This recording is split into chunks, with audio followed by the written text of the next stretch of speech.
Hello friends, welcome to our channel latest nursing. और आज मैं आप लोगों के लिए, जैसा आपको पता होगा, अच्छी अच्छी वीडियोस मैं आपके लिए लेके आता हूँ और स्पेशल सीएचओ लोगों के लिए। तो आज मैं स्पेशल सीएचओ के लिए एक अच्छी वीडियो लेके आया हूँ। National health mission Ayushman Bharat के तहत जो सीएचओ एसडब्ल्यूसी पे पोस्टेड हैं, वो अपना पूरा इंसेंटिव किस तरीके से प्राप्त करेंगे और जो इंसेंटिव के सारे क्राइटेरिया हैं वो किस तरीके के हैं। ठीक है, क्योंकि जो सैलरी होती है सीएचओ की, बेसिक सैलरी 25,000 होती है और इंक्लूड इंसेंटिव 15,000 इंसेंटिव होता है। तो इंसेंटिव को किस तरीके से वो कंप्लीट करता है, टोटल इंसेंटिव जो है 15,000 होता है। तो इंसेंटिव को पूरा करने के लिए कुछ क्राइटेरिया हैं यहाँ पे। एक महीने में कितना काम उसको करना पड़ता है, पूरे इंसेंटिव के लिए कितने इंडिकेटर होते हैं और कितनी ओपीडी, सीबैक फॉर्म, एनसीडी आदि बहुत सारी काम ऐसे होते हैं जो सीएचओ को करने होते हैं और उनकी वजह से एक सीएचओ अपना पूरा इंसेंटिव हासिल कर पाता है। तो चलिए दोस्तों, हम इस वीडियो में उन सारे इंडिकेटर्स, सारे जानकारी के बारे में देखेंगे जो एक सीएचओ अपने एसडब्ल्यूसी पे काम करता है और किस तरीके से अपना इंसेंटिव प्राप्त करता है। ठीक है दोस्तों, तो चलिए स्टार्ट करते हैं। उससे पहले मैं आपको बता दूं दोस्तों, अगर आप ऐसे वीडियो चाहते हैं सीएचओ से रिलेटेड या नर्सिंग से रिलेटेड, तो हमारे चैनल को सब्सक्राइब करें और बेल आइकन को प्रेस करें और चैनल को अपने दोस्तों के साथ में शेयर करें दोस्तों। ठीक है, तो चलिए दोस्तों स्टार्ट करते हैं। जैसा आप देख पा रहे हैं दोस्तों, ये एक लिस्ट है जिसमें सारे इंडिकेटर आपको देखने को मिलेंगे। यहाँ पे आपको ये सारे इंडिकेटर कंप्लीट करने होते हैं दोस्तों और एक महीने में। ठीक है, मैं सारे इंडिकेटर एक बार आपको दिखा देता हूँ। यहाँ पे टोटल इंडिकेटर है यहाँ पे दोस्तों 15 इंडिकेटर आपको मिलेंगे। ठीक है, और इन इंडिकेटर के बारे में हम अच्छे से बात करेंगे और आपको समझाएंगे कि किस तरीके से आपको ये कंप्लीट करने हैं और किस तरीके से आपको 100% इंसेंटिव मिलेगा दोस्तों। ठीक है, तो चलिए देख लेते हैं। यहाँ पे सबसे पहले इंडिकेटर की बात करते हैं हम यहाँ, नंबर ऑफ ओपीडी। देखिए दोस्तों, सबसे इम्पोर्टेंट होता है सीएचओ का जो काम होता है ओपीडी देखने का होता है। ठीक है, वो कितनी ओपीडी देखता है। ठीक है, ये ओपीडी जो होती हैं दोस्तों पॉपुलेशन के अकॉर्डिंग होती हैं। देखिए, अगर आपको 100% इंसेंटिव चाहिएगा, ठीक है, तो क्या करना होगा, आपको पता होगा एक सब सेक्टर 5,000 की पॉपुलेशन पे होता है।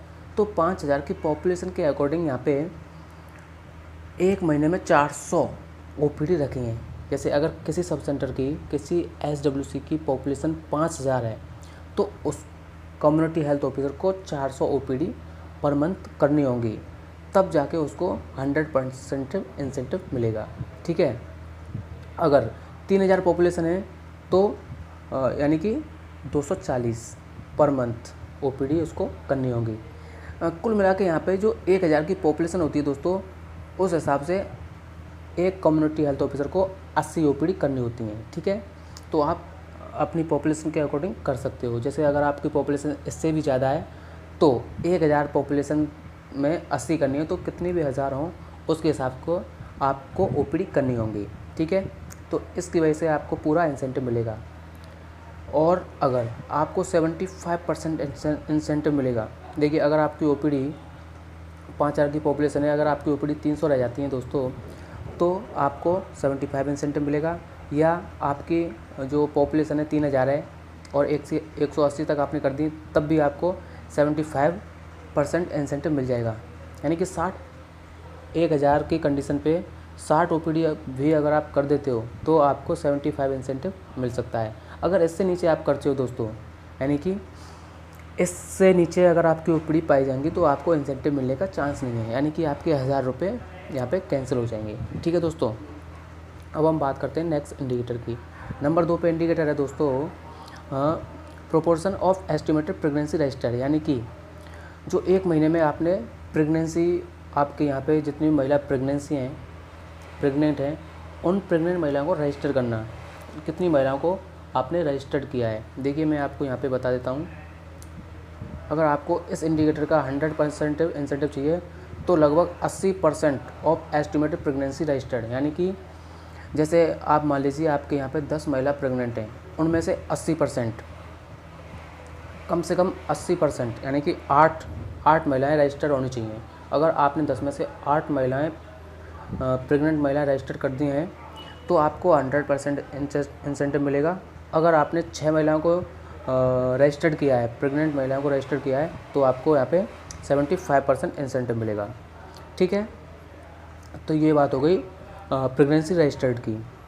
ठीक है, उसके बाद में आपको मैं बता दूं यहाँ पे थर्ड इंडिकेटर की, proportion of pregnant women registered वो ANC रिसीव्ड ANC, यानी कि पहले आपने क्या किया था, जो प्रेग्नेंट महिलाएं हैं उनको रजिस्टर किया था। अब जो प्रेग्नेंट महिलाएं उनको आपको पता है ANC चेकअप की ज़रूरत होती है, तो कितनी महिलाओं के पास आपने ANC चेकअप जाके किया है। अगर आपने मान लीजिए 10 टोटल प्रेग्नेंट महिलाएं, अगर आपने 10 में से 10 महिलाओं के पास जाके ANC चेकअप किया है तो आपको 100% इंसेंटिव मिलेगा। अगर आपने 10 यानी कि 10 में से 8 महिलाओं के पास भी जाकर ANC चेकअप किया है तो इसका मतलब आपको 75% इंसेंटिव मिलेगा, यानी कि 750 रुपये मिलेंगे। ठीक है, तो ये हो गई थर्ड इंडिकेटर की बातें। आई होप आपको हमारा वीडियो अच्छा और अच्छी तरीके से समझ में आ रहा होगा। इसी तरीके से हम आगे बात करते हैं, सभी इंडिकेटर की हम बात करेंगे। यहाँ पे देखिए, अब फोर्थ इंडिकेटर है यहाँ पे, proportion of children up to 2 year of age who received immunisation, यानी कि 2 साल तक के बच्चे को इम्यूनाइजेशन करना है हमें। तो यहाँ पे क्या करना होगा दोस्तों, अगर आपने 2 साल से कम, आपको देखना होगा वहाँ पे आपकी पॉपुलेशन के अकॉर्डिंग 2 साल से कम उम्र के कितने बच्चे हैं, उन सभी को अगर आप टीकाकरण कर देते हैं, उन सभी के मान लीजिए 10 बच्चे हैं उनको टीकाकरण करना है। अगर आपने 10 में से 10 को पूरा टीका कर दिया, इम्यूनाइजेशन कर दिया है, तो आपको 100% इंसेंटिव मिलेगा।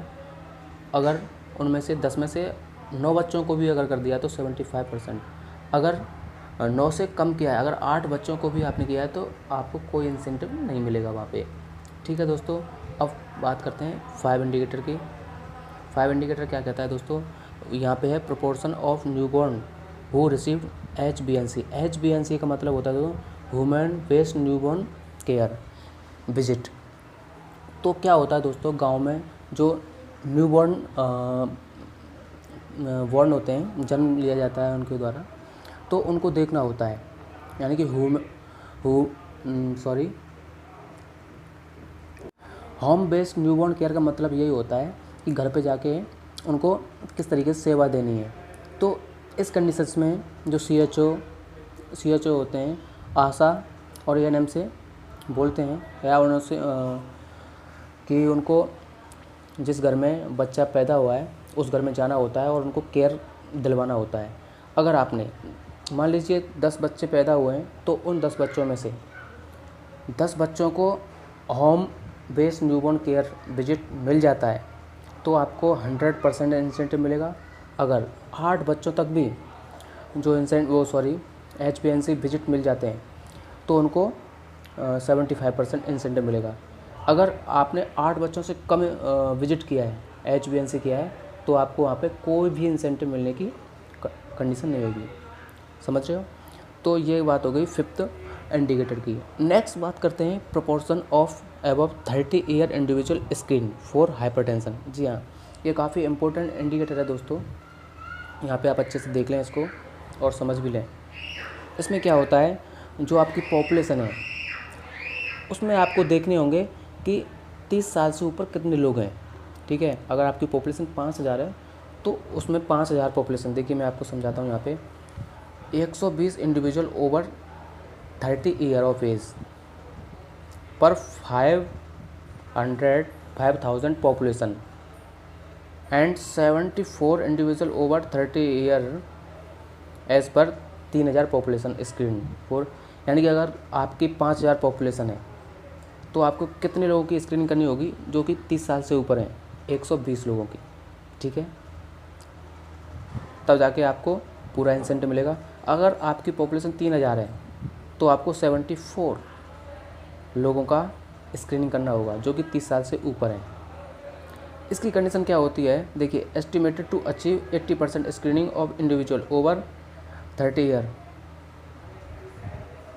Year over period of 1 year. यानी कि इसमें लिखा है अगर आप 80% तक अपना टारगेट पूरा करते हो तो भी आपको यहाँ पे फुल इंसेंटिव मिलने के चांस होते हैं। ठीक है, आपको पता चल गया होगा दोस्तों, 5,000 की पॉपुलेशन पे आपको 30 साल से ऊपर जो कैंडिडेट हैं 120 की स्क्रीनिंग करनी है, और जो 3,000 पॉपुलेशन है तो उसके हिसाब से आपको 74 individual over 30 year of age. ठीक है, नेक्स्ट बात करते हैं हम proportion of above 30 year individual screen for diabetes. ऐसे ही ये हाइपरटेंशन की थी दोस्तों, और 7 इंडिकेटर में डायबिटीज़ की है। इन सभी इंडिकेटर के आपको हज़ार रुपये मिलेंगे दोस्तों। ठीक है, तो अब देख लेते हैं इसमें उसी तरीके से है यहाँ पे 120 individual over 30 year of age for 5,000 population, और 74 इंडिविजुअल 3,000 की पॉपुलेशन पर रहेंगे। यहाँ पे सेम उसी की तरह है, हाइपरटेंशन वाले और डायबिटीज़ वाले। ठीक है, नेक्स्ट बात करते हैं 8 proportion of above 30 year individual screen for oral cancer. उसी तरीके से ओरल कैंसर की है। ठीक है, ये तीनों इंडिकेटर दोस्तों एक जैसे हैं, हाइपरटेंशन, ये ओरल कैंसर, डायबिटीज़ और ऊपर हाइपरटेंशन वाला। तो आपको जो स्क्रीनिंग करनी है ये एक साथ ही करनी होगी सभी की, डायबिटीज़ वालों की और हाइपरटेंशन वालों की और ओरल कैंसर वालों की। ठीक है दोस्तों, तो अब हम बात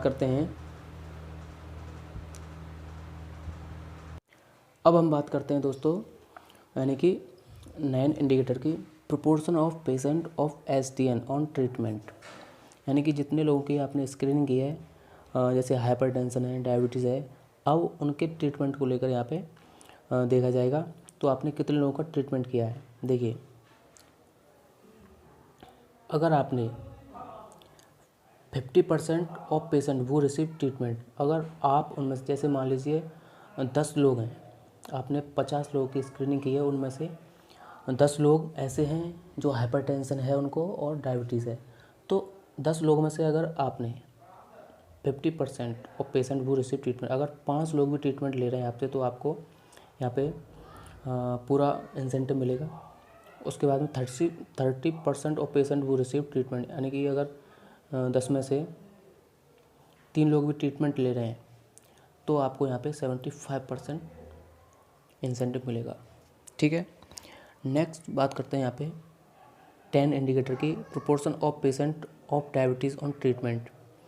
उसी तरीके से डायबिटीज़ वाले मरीज़ों में होता है, आपको यहाँ पे 50% of patient who receive treatment, ऐसे ही 30% of patient who receive treatment. इनमें से ही आपको अगर 10 में से 5 लोगों का भी ट्रीटमेंट आपका चल रहा है, रजिस्टर में एंट्री हो रही है, तो आपको 100% इंसेंटिव मिलेगा।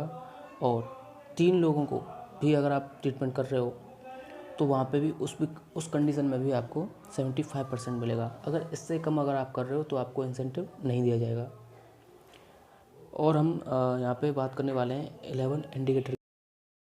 हाँ फ्रेंड्स, अब हम बात करते हैं नेक्स्ट 11 इंडिकेटर की। यहाँ पे क्या दे रखा है, टीबी की कंडीशन दे रखी है। देखिए, टीबी के जो पेशेंट होते हैं उनका भी एक इंडिकेटर होता है, कितने लोगों को यहाँ पे टीबी डायग्नोसिस करनी है और कितने लोगों को यहाँ पे ट्रीटमेंट दिया जा रहा है। तो ये डिपेंड करता है उनकी ओपीडी पे। अगर आपकी ओपीडी होंगी, जितनी ओपीडी होंगी दोस्तों, उस ओपीडी का आपको 3% यानी कि minimum 3% case identified from OPD should have been referred for screening of the TB at the higher facility.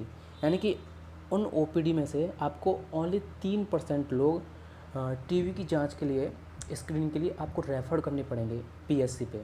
ठीक है, अगर आपने मान लीजिए टोटल 10 मान लीजिए, उनमें से अगर आप तीन पेशेंटों को भी अगर आप भेजेंगे तो आपको यहाँ पे कंप्लीट इंसेंटिव मिलेगा। और कोई कंडीशंस में क्या होता है दोस्तों कि किसी गांव में या फिर किसी सब सेंटर के एरिया में कोई टीबी पेशेंट नहीं होता है, तो उस कंडीशंस में आपका इंसेंटिव काटा नहीं जाएगा। उस कंडीशंस में आपका ये इंडिकेटर हटा दिया जाएगा और बाकी के जो इंडिकेटर हैं उनमें उनकी जो 1000 रुपये होते हैं उनमें आपको 100 रुपीज़ जोड़ दिए जाएंगे और 1100 रुपये मिलेंगे। ठीक है, तो ऐसा होता है। देखिए अब मैं आपको आगे दिखाऊंगा, इसमें लिखा हुआ है। ठीक है, नेक्स्ट बात करते हैं 12 इंडिकेटर की। Notified TB patient who receive treatment as per protocol. उसके बाद में जो टीबी वाले पेशेंट आपने आइडेंटिफाई किए थे वो पेशेंट अब ट्रीटमेंट ले रहे हैं। अगर आप उनको ट्रीटमेंट दे रहे हैं यानी 100% ऑफ पेशेंट ऑन ट्रीटमेंट, आपके 2-3% जितने भी पेशेंट हैं वो सभी ट्रीटमेंट ले रहे हैं, तो आप यहाँ पे पूरा इंसेंटिव प्राप्त करोगे दोस्तों। ठीक है, और इस इंडिकेटर का भी इसका भी वही कंडीशन है जैसे ऊपर वाले की। अगर आपको टीबी वाले पेशेंट नहीं मिलते हैं तो ये इंडिकेटर आपको पूरा इंसेंटिव नहीं मिलेगा, अदर इंडिकेटर में वो इंक्लूड हो जाएंगे। ठीक है, अब बात करते हैं यहाँ पे हम 13 VHND हेल्ड अगेंस्ट प्लान। आपको देखो महीने में एक VHND यानी कि village health nutrition day VHND करनी होती है। और जो VHND है multipurpose worker and ASHA will organise all VHND session as plan as CHO schedule monitor. यानी कि आशा और ANM जो मल्टीपर्पज़ वर्कर होते हैं और आशा होती हैं वो VHND प्लान करती हैं, और CHO लोग क्या करते हैं इसका मॉनिटर करते हैं। At least 2 VHND in a month for performance link incentive. यानी कि कम से कम 2 VHND तो होनी चाहिए जिससे आपको पूरा इंसेंटिव मिलेगा। ठीक है, अब बात करते हैं विलेज मीटिंग VHNC। ठीक है, एक विलेज मीटिंग VHNC होती है। इसमें क्या होता है मल्टीपर्पज़ वर्कर्स और आशा विल ऑर्गेनाइज VHNC ये सेम उसी की तरह होती है और CHO उसको मॉनिटर करता है। इसमें भी आपका इंसेंटिव बनता है दोस्तों। एक VHND होती है, एक होता है VHSNC and village health sanitation nutrition. ठीक है, देखिए जो टीबी वाली बात दोस्तों मैंने आपको बताई थी, यहाँ पे सीरियस ये लिखा हुआ है if there are no cases of notified TB patient, this indicator will be marked as not applicable. In such instance, extrapolation of incentive can be done based on 14 indicators in place of 15 indicators. Thus, the total entitlement of the incentive for that month will remain unchanged, but the incentive amount to be disturbed will be calculated based on achievement on remaining 14 indicators. यानी कि अगर TB वाले जो 2 indicator हैं वो नहीं होते हैं तो अदर जो इंडिकेटर उनमें उनके पैसे जोड़ दिए जाते हैं। इस तरीके से आपको पूरा इंसेंटिव मिलेगा। ठीक है, नेक्स्ट लास्ट इंडिकेटर की बात करते हैं यहाँ पे, वो है मंथली मीटिंग हेल्ड HSSC या SWC। तो ये एक मीटिंग होती है दोस्तों, महीने में एक बार आपको मीटिंग करनी होती है और इस एक मीटिंग का आपको 1000 रुपये मिलते हैं। ठीक है, 1 meeting held as SSC SWC and should be attended by multipurpose workers and the all आशाएँ। यानी कि इस मीटिंग में सभी आशाएँ और मल्टीपर्पज़ वर्कर भी होने चाहिए और आपकी ANM भी होनी चाहिए। ये मीटिंग किसी से भी रिलेटेड हो सकती है, यानी कि अवेयरनेस से रिलेटेड हो सकती है और न्यूट्रिशन से रिलेटेड हो सकती है, किसी भी चीज़ से रिलेटेड हो सकती है दोस्तों। तो एक मीटिंग आपको महीने में करनी होती है। ठीक है, इस तरीके से आप अपना पूरा जो इंसेंटिव प्राप्त कर सकते हो इन इंडिकेटर को कंप्लीट करके दोस्तों। आई होप आपको हमारा ये वीडियो काफ़ी अच्छा लगा होगा दोस्तों। ऐसे ही अच्छे वीडियोज़ के लिए हमारे चैनल को सब्सक्राइब करें और बेल आइकन को प्रेस करें ताकि जितने भी मैं वीडियोज़ बनाता हूँ वो सबसे पहले आपके पास पहुँचें। ठीक है, तो कैसा लगा दोस्तों आपको हमारा वीडियो कमेंट करके बताएं और नेक्स्ट हम आपके लिए अच्छा वीडियोज़ लेके आएंगे। Thank you friends.